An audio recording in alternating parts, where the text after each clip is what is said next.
Federal Hydra-Shok Low Recoil, Underwood Xtreme Penetrator, a Bodyguard 2.0 versus Bodyguard 2.0 carry comp velocity comparison video. All right, it's time for a surprise entrant in our Bodyguard 2 versus Bodyguard 2 carry comp velocity comparison series. This one, we're actually only doing the carry comp against the Glock G42. Why?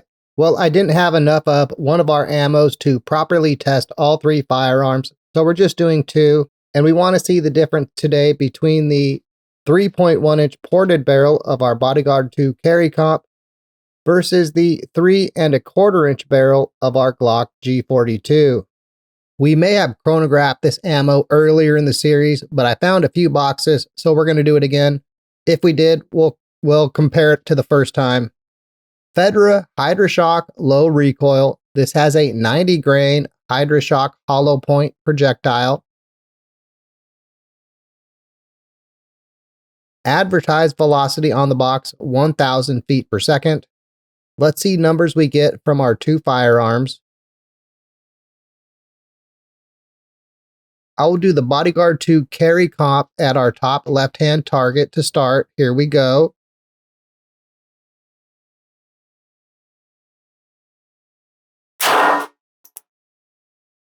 $909, $904, $910, $883, $909. My gut says we should expect higher velocity from our G42 with its longer barrel. Let's see what the chronograph actually says. Here we go. Top right-hand target.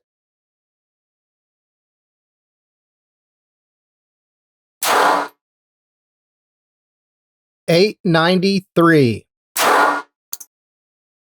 $892. $895. $894, and a failure.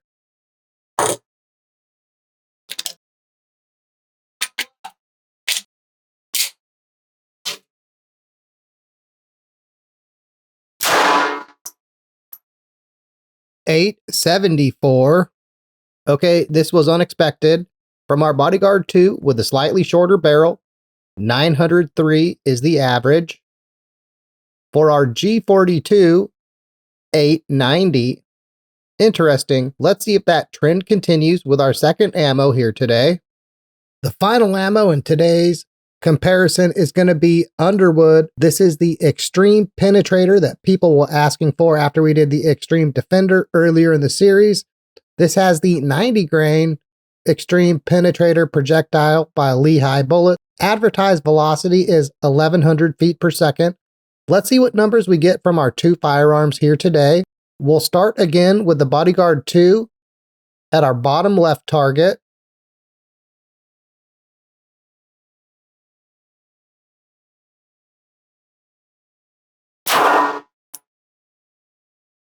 $10.48,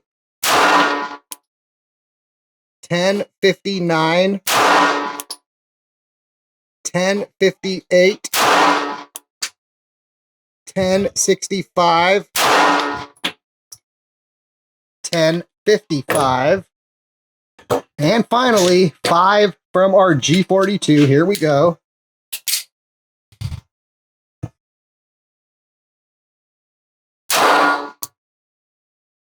$10.31, $10.34,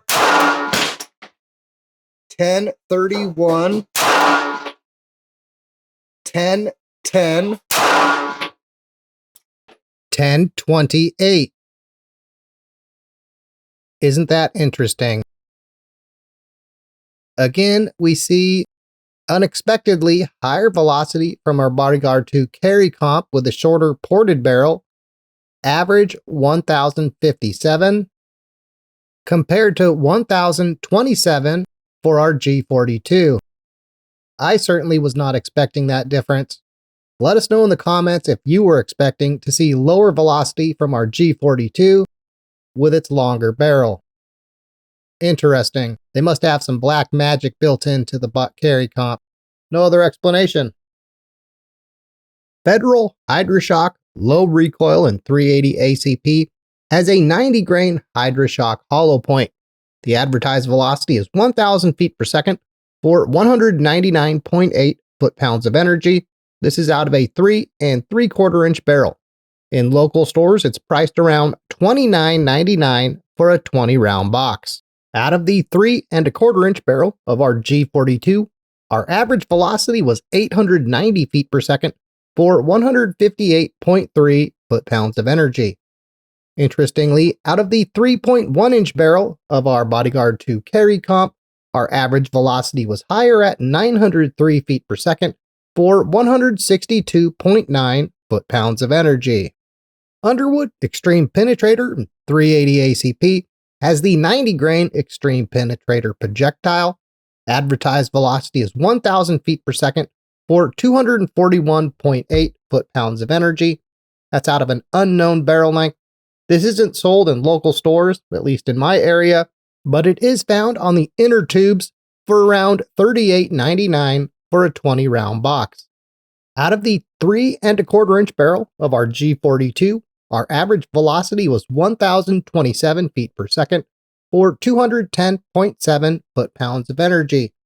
Moving down to that 3.1 inch barrel of our Bodyguard 2 carry comp, and again the black magic happened, our average velocity was higher at 1,057 feet per second for 223.2 foot-pounds of energy. In this, what is the last for now, at least planned video in our Bodyguard 2 carry comp velocity comparison series, the trend that started in video 1 and now 20 different ammo tests later has persisted. We see here, even with a slightly longer barrel of our G42, the 3.1 inch ported barrel of our Bodyguard 2 carry comp had the highest velocity for both ammos tested today. Though I think, at least for the Federal Hydra-Shok low recoil, an argument can be made that those velocities are within one round of the next and practically the same. Though I think the average velocity difference for our Underwood is enough to where, while you can maybe make that same argument, it's not quite as easy to make. Well, anyway, that seems like the perfect spot to end today's video. If you enjoyed today's video, like the video, share it with your friends and family. Those things are free, and they really help the channel greatly. If you didn't enjoy the video, well, like it anyway. No one's going to know that you liked it, and it helps us greatly. Fred and I really appreciate you getting this far. Thanks for watching, and as always, have a good day.